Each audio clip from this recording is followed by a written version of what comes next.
Denmark is set to have the highest retirement age in Europe after passing a law to raise it to 70. European governments have been increasing pension ages in recent years as life expectancy rises. But how will this be received in Denmark? What does it mean for future generations?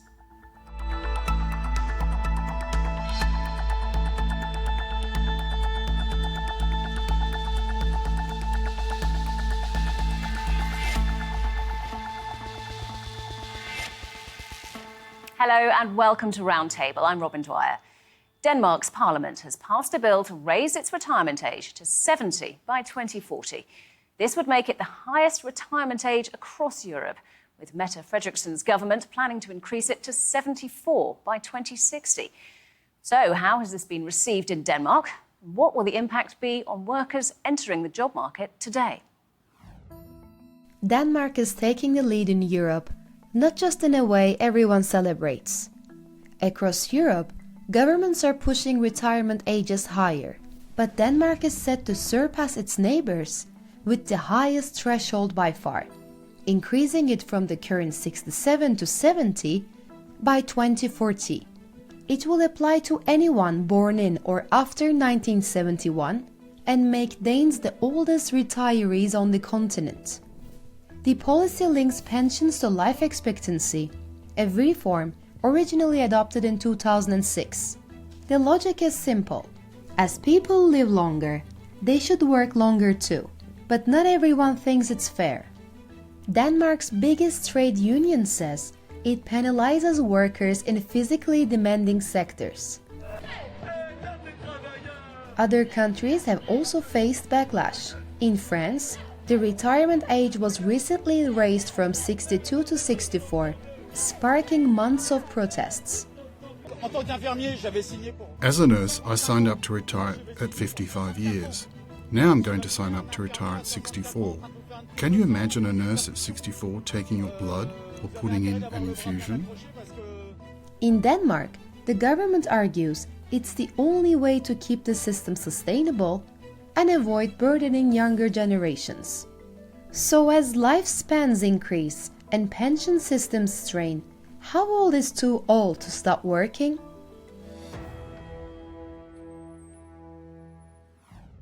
So let's meet our guests, and here with me in the studio is Morland, who's a demographer, and joining us from Aarhus in Denmark is Lynge, a lecturer and author. Great to have you both with us. So I wonder if we could start with you, Nauja. What do Danish people think about this raising of the retirement age? How has it gone down there? I don't think they're too keen on the idea. The worst part is actually that they want the population to work until we're 70, and yet they remain that they can retire when they are 60, and at the same time they've given themselves a paycheck, an extra paycheck. Were there protests though? Did people demonstrate about it, or have people more or less taken it in their stride? No, not at the moment. You know, the way it works in Denmark is that at the moment we are in a crisis situation, and things like that about retirement is something that will come up once it's election time. There are some left-wing parties in Denmark that they have already started campaigning against this. But I think it's more like we see that at election time. I don't know. I'm thinking about how should we approach this, because it's not that I don't think that to work a working life is a good thing. I think we just have to see how should we structure it. And the best way to start a conversation is for the government to, I don't know, to do the same thing for themselves that they ask for the population. Rather to use a carrot than a stick. Somehow they need to pull in that direction. So a working life is a good thing. Paul, if you look at somewhere like France, where they also raised their retirement age from 62 to 64, France did not see it as a good thing, did they? Lots of protests there. There's been real resistance to the kind of move that Denmark has made elsewhere. It is a difficult thing to do. We had resistance in France, although they seem to be pushing through with it nevertheless. Resistance in Russia, one of the few things that people in Russia really fought. They don't seem to be on the street campaigning against the war in Ukraine, but the change in the retirement age seem to be much more of a concern in France. So when you think of all the political capital that it costs, and indeed in Britain we've seen a drift in the retirement age, it isn't very popular. So it's not popular. People, of course, can work later, but this sense that you have to, that you're not going to get your state pension until later. Why are politicians so keen to do this, or at least resigned to doing it? And the answer is, take a country like Denmark, and Denmark in this respect is typical, in fact, in some ways better than most European countries. If you go back to the post-war period, there were perhaps 6 or 7 people of working age, broadly say 20 to 65, to every one retiree in Denmark. 6 or 7. It was similar in Britain, it was similar across Europe. Now, if you think an older person, an 85-something, requires 6 or 7 times as much spent on healthcare, they require pensions, they require what we call social care in the UK, someone to look after them. They're often not paying tax, or they have a more modest income, they're not working. And so if you've got 6 or 7 workers for every retiree, the whole system can work. Now, what's happened is people are living longer. That's the one thing, which I think is a good thing, and they're not having as many children. And again, Denmark's typical, and in many ways not as bad as many other countries in Europe. They're not having that many children, so the whole shape of demography changes. And now in Denmark, and again, typically, instead of having 6 or 7 workers for every retiree, you're down to about 3. And if Denmark carried on as it is now, it would be at about 2 in 2050. And what this buys, you think of the ratio of the workers to the non-workers, it doesn't just remove the non-workers, it puts them in the workers category. It has a double knock-on effect. And it buys a country like Denmark about 25 years. In 2050, without this change, they'd be down to 2 workers for every retiree. With this change, they're going to be holding it roughly at 3 to 1. And from Bergenser, also in Denmark, is Elisabet Svane, who's the political analyst at the Danish daily newspaper Politiken. Great to have you with us, Elisabet. I wonder if you can talk us through how the government is going to sell this to the Danish population, presumably not the most popular move. Oh, no. We have had these pension age going up since 2006, but we had much more discussion this year because it turned from 69 to 70. And even though it's only 1 year, that's much more simple into that. So in 2040, as was told, we will have to work until we are 70, or most of us. And that is because we are getting fewer and fewer and older and older. Therefore, we had a discussion, or we have a discussion which is not fulfilled, because one of the 3 parties in government, they want to say that we have to have a new system, not a system where we will not work longer, but it should not be everybody working longer, if you understand. I mean, we have different works. Like me, I'm not using my body that much. I might be able to work longer, but if you're working as a teacher or you're working as a carpenter, like you see, I'm in a carpenter's room right now, it might be hard to work until you are 70 or 75, which is, if we don't change the system, that will be the reality for young people who are in their 20s today. They will be 75, 78 before they can go on pension. Is there something particular about Denmark that makes people perhaps more willing to work longer? Right now, you can pension when you are 67. You have some tax cuts. So actually right now, more and more senior people are working. And together with foreign workers, that's actually why the Danish economy is as good as it is. So you can get people to stay longer if you give them more money. That's not that strange. But on the other hand, you have to do a system where people who might have had a hard work, they can retire earlier. And that is actually the big discussion in Denmark. We have some possibilities right now, but if people on the left wing, they want to have more or better solutions for people with hard works. The social democracy the same, while the parties on the right side, they don't, they don't want people to work until they are 80. Like you ask me, isn't it possible to sell? Yes, that is possible. Impossible to sell to the voters. But and on the other hand, we need workers in Denmark, as most European countries.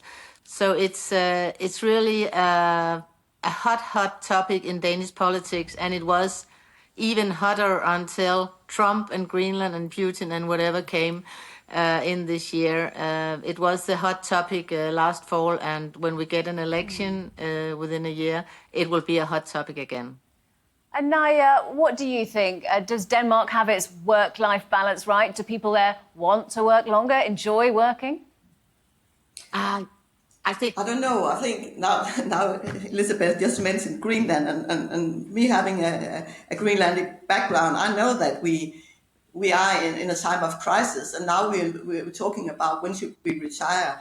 I think we can have a long work life, but we need to look at the mental health issue that we're struggling with in Denmark, because that's something we take on to our jobs as well when in our workplaces. So we need to see how can we create a work-life balance system where you can actually design your own working life. Like for me, when my kids were small, I wanted to have more time at home. And once I get grandchildren, I would probably want to do something on that arena as well. So I think the key issue is to see this in a long-term development where we can get healthcare as part of it, because not working is also for many people loneliness, and loneliness is something that causes a lot of deaths every year in Denmark. And Paul, you were talking us through the numbers, the situation in Denmark, but really there's no choice, is there? Because the government just can't afford to support this ageing population. Are there any other options? There are a couple of other options. One option is, of course, immigration. I'm very sceptical about the long-term benefits of immigration, the long-term sustainability of a model that involves more and more people coming into the country, they get old, their fertility rate falls, and then what does a country become but a Ponzi scheme drawing in more and more people if it can attract them? And European countries are not necessarily forever going to be rich, wealthy countries that can attract people. There are cultural issues, there are political issues. So I think Denmark's actually taken a very sensible stance on immigration. It's limited it, it's worked to integrate people. So limited immigration is a solution. The kind of mass immigration we see in much of Europe is not. But on the other hand, it does create a constraint that Denmark has to work with. But of course, the only long-term fix, really, because we can't ask people to work forever and ever longer, is to get the fertility rate up. And there are a lot of different ways to do that. None of them are easy. None of them are silver bullets. There are economic incentives, tax regimes, tax cuts, maybe higher taxes for people who don't have children. There's a whole cultural shift that needs to happen. The government needs to talk a different language. Macron talks about, in France, talks about demographic rearmament. Keir Starmer in the UK says, I'm not going to tell people how many children to have. So you hear different rhetoric from politicians. I'm very much in favour of the right rhetoric, the right culture, the right economic incentives. The only way to fix this is to get the fertility rate up. As I think I said earlier, Denmark was quite successful in having quite a high fertility, relatively. That's now gone down. So actually Denmark, like the rest of Europe, is building in more of a problem for its future. And I think a point that Nauja made, which I'm now a grandfather, which is wonderful, that I can spend time with my grandchildren. And I think by having people working when they're grandparents, the disadvantage is that they can't give as much support to that generation that's having the children. And the extra support from a grandma or grandpa can help a couple significantly and maybe encourage them to have another child. So maybe there are exceptions and exemptions for people who've got grandchildren. And this isn't just an issue in Denmark, is it? The ageing population. This is something experienced across Europe, perhaps other countries in the world. This is an issue that perhaps Denmark is maybe taking the lead on. Well, I think Denmark is ahead of the game in a number of ways, as I've said, thinking very carefully about immigration and integration, moving on this issue, which it's ahead of the pack, whether it's right or wrong, it's being quite courageous in that respect. In terms of the global issue, we used to think it was a European thing. It's much wider than that. The States has now got quite a low fertility rate, had a higher one. East Asia is in a much worse condition. China, Japan, the population's shrinking in Russia. There's not a single country in Europe with an above replacement fertility rate. This has now spread to Latin America. Countries like Jamaica and Thailand have lower fertility rates than Britain. So this is why we can't assume that someone somewhere else is going to have the children for us. If we want a healthy and balanced society and economy and welfare state, we've really got to have the children ourselves. And we need to start thinking about how our governments and society can put the incentives in place to make that happen. So, Elisabet, we were talking about young people, more young people needed to be in the workforce. But that also raises an issue, doesn't it? Older people, if they cling on to those jobs, perhaps they could have given them up and retired. But what do young people do when they need a job coming into the workplace? I mean, that's not the problem right now, because you need workers in Denmark like everywhere else. I think the challenges for younger people is, as it was said, that in Denmark we don't get enough children. The government has tried to put it into words. Always with a little smile, because they're not the one to decide how many children people want, but that's they want us to have more children. That's one thing, but we have another discussion in Denmark, which is not only about retiring and pension.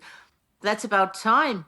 I mean, could you do like that you were working a little less when you had the small children, and then you were working a little extra when the children left home? These discussions are going on because it is not only about retiring, and it's about the whole work-life balance, and that is a big discussion, and it still is, even though everything else is overshadowing it right now. So I think for younger people, they need more time. It's not so much the problem that they don't have a job right now. Nauja, I can see you nodding when Elisabet was speaking there. I mean, do you think that actually working too long, I mean, what's the point? We all want to put our feet up at the end of the day. Is this going to make that just harder, nothing to work towards? I don't know. I think many modern Danes or any citizens in the Danish kingdom, we see ourselves as part of the society. And I think we would like to hold on to that. But it's like I started off saying, it's more like seeing the whole picture, the work-life balance, like Elisabet also said. And what got me thinking about that is when I think about my homeland, Greenland, I see many elderly moving to Denmark once they are about to retire because they could get more in pension in Denmark. So I always think that when you look at a whole picture, you should see what is going wrong here, because we might make the same mistake in Denmark where we don't see the whole picture, because that's causing mental health crisis later on if you're not balanced in your work. I don't think it's so much about whether you should work 1 or 2 years more.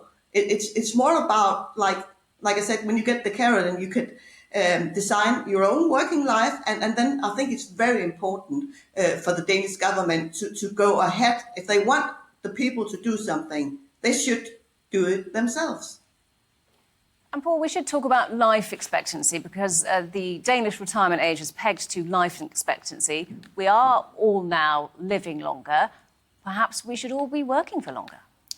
It's certainly the case that life expectancy is extended, and that's why the rules have had to change. Famously, when the first old age pensions were brought into Germany in the 1880s or 1870s, I can't remember, by Bismarck, you didn't get them till you were 70, I think, and the life expectancy was in the late 40s. So that's changed. However, two things are worth bearing in mind. First of all, in the developed world, where we have long life expectancy, the extension of life expectancy is slowing down. Now, we might have some miracle cures, maybe AI will solve cancer, all sorts of things could happen. But for the time being, life expectancy is only growing pretty slowly in most of the Western world. So that's not going to be a huge issue in terms of this problem, at least in the foreseeable future. And we are therefore not going to keep on needing to move this retirement age as long as we can have a larger number of children. And I think that's the critical thing to focus on. So, Elisabet, Denmark is a wealthy country, isn't it? It's not something that's a place that's suffering economically. It doesn't necessarily need to do this, does it? Make this retirement age later financially? The situation right now and is that every time our Minister of Finance, he looks into his cupboard, he will find more and more money. And that's good. But when the politicians at the same time try to tell people you have to work longer to keep on this good economy, it's a bit hard to understand because every day we have new millions, billions, trillions coming around. And that's hard because we live right now, and it's difficult to understand as a voter that what they are talking about is 2040 or 2050. So that is political problem right now. But on the other hand, I think lots of Danes understand that this agreement we had back in 2006, as we were talking about, that the older we get, the longer we work, and where we are now on 70 in 2040, people get it, but I'm not sure they will get it when it's 75 or 80 or whatever it might be. So that is actually the biggest political problem the politicians have with pension right now, that we have so much money, so it's hard to understand that it will just go on and on forever. Nauja, how would you feel about having to work longer? Because this isn't coming into effect yet, is it? But it is coming in, and then it could even go up again. I mean, how would you feel about that? Well, if I could design my own working life, I wouldn't mind to keep on working a few more years. But I think that it is important to maybe I want to work half-time, but I think the whole issue comes down to you having to design your own working life. And I also don't think we're going to get any more children in Denmark unless we take this idea on that people need to design their own working life. And we need to look at this issue that many people are not feeling well in their workspaces. So there's something I think that's more deeply needs to be done there. And then certainly I would mind when I get, like I said before, when I get grandchildren, I want to spend some time with them, but I also want to keep writing books because I want to be able to have interesting conversation with my children and my grandchildren. So for me, I don't see it. But of course, if you have a job where you have a hard time working, like in a kindergarten or something like that, you might not be able physically to keep on working. So I think it's more like keep seeing the whole thing. I think it comes down to it every time. It's the work-life balance thing that needs to be. And yet, like I also said before, once it's election time, it's for sure going to be an issue because all elections in Denmark are about that. Last time we had the Arne pension named after one bloke from northern part of Jutland. And so it's always a big issue. And I think that maybe we should try to talk about this now that it's not election time so that we can start a process of seeing how can we make people feel better at work, how can we get them do something about the mental health issue and include the work in this process. Elisabet, realistically, how many people is this going to affect? Obviously, people have private pensions, particularly in Denmark. How many people will this end up affecting? I don't know the figure, but you're right.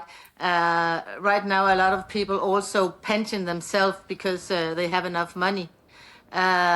So that's the other problem for the politicians. If you have to make these rules, because we are more different than we were when the industrial world started. A lot of us are working in more creative spaces, but still a lot of people also, they go to work 7 o'clock in the morning and they are home 3 o'clock and they pick up their children. So we are working much more different nowadays. So no, I don't know the figure, but I think the very wealthy Danes. They can do almost what they want, even though pension age is getting up. If you are depending, if you have a hard work, it will be those people who will have to work longer, and therefore the political discussion right now is, and that's right, it's always at election time. The political discussion is how can we make a system so not everybody has to work as long, and how can they do, I think I said it before, right now you get lower taxes, you get extra money, and it's normally a question we understand. So people work longer by themselves. And that's the other thing. And that is also why it's difficult for people to understand why we should work until we are 75 or even 80. Paul, Elisabet and Nauja, thank you so much for coming on the programme and sharing your expertise. It was a pleasure to talk to you all. And that's it from this edition of Roundtable. But do remember that you can see more discussion and debate on our YouTube channel. Just search for Roundtable TRT World. But for now, from me and all the team here, goodbye and thank you for watching.